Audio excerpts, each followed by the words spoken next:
Alright guys, so we're going to go ahead and do the fourth section. And this one is actually on the class handout for number 8 folder.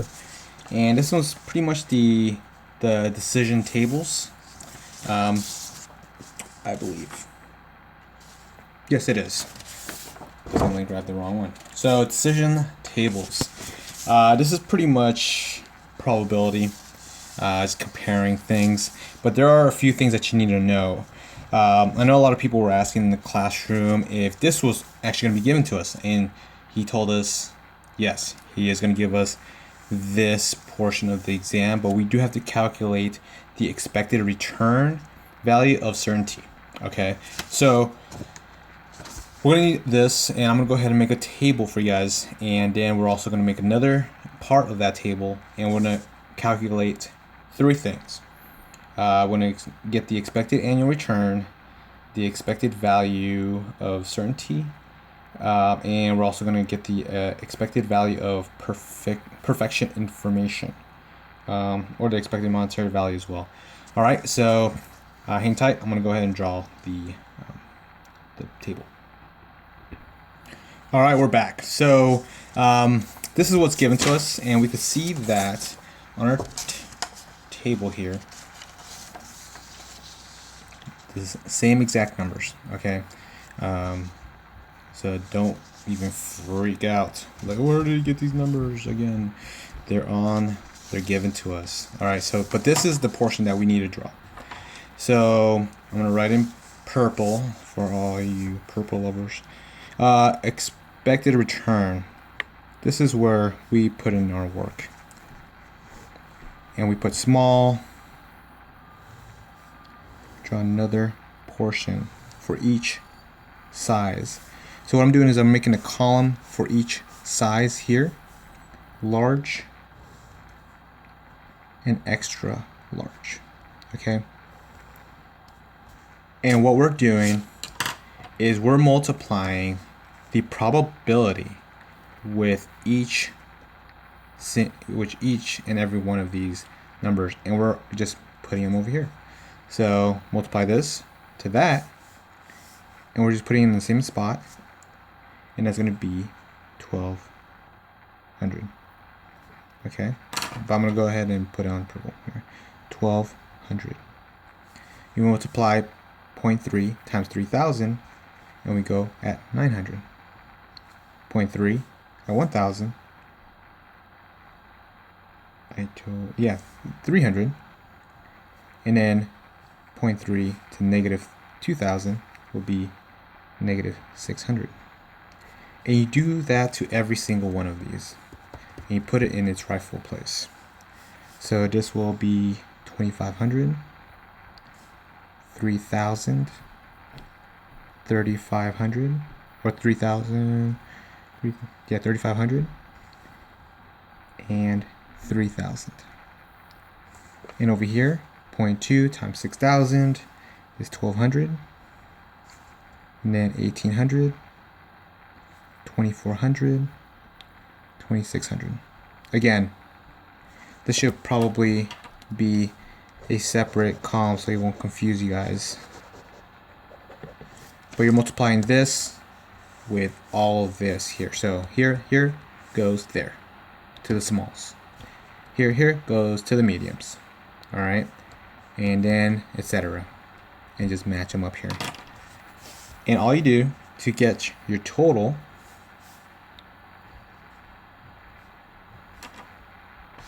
sorry guys, your total, and this is actually called the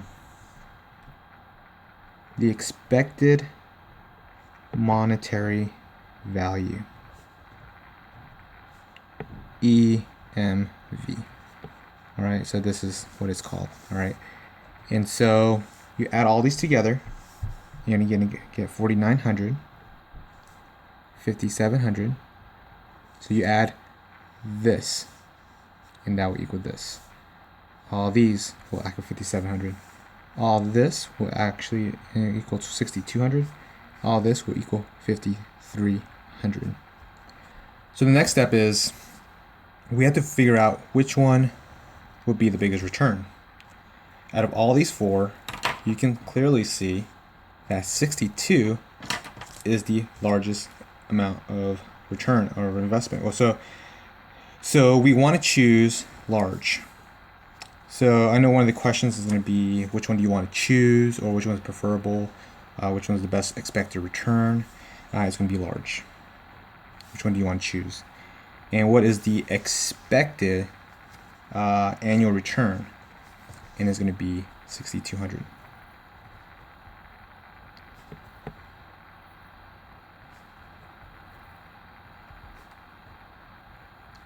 But we are not done. So we are going to figure out the EVC. And this is where we draw another column. So many columns. I know. I'm glad I paid attention in class. But now I'm totally regretting it. Just kidding, guys. I don't mind. Expected value of certainty.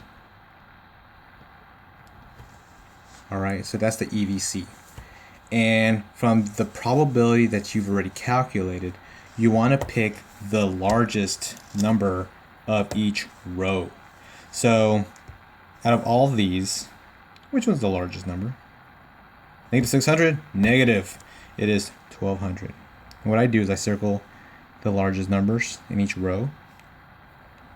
And now you put them in the new column, which is 1200, 3500, and 2600. And your total EVC is going to be 7,300. All right, so it might ask us, what is our total EVC? It might not. All right, and there's actually another portion that we do. So the EVC is going to equal, so we can see 7,300. But there's this last one called the EVPI. And this means the expected value of perfection information.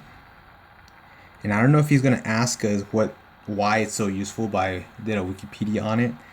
And what it does is it helps reduce or manage risk more effectively.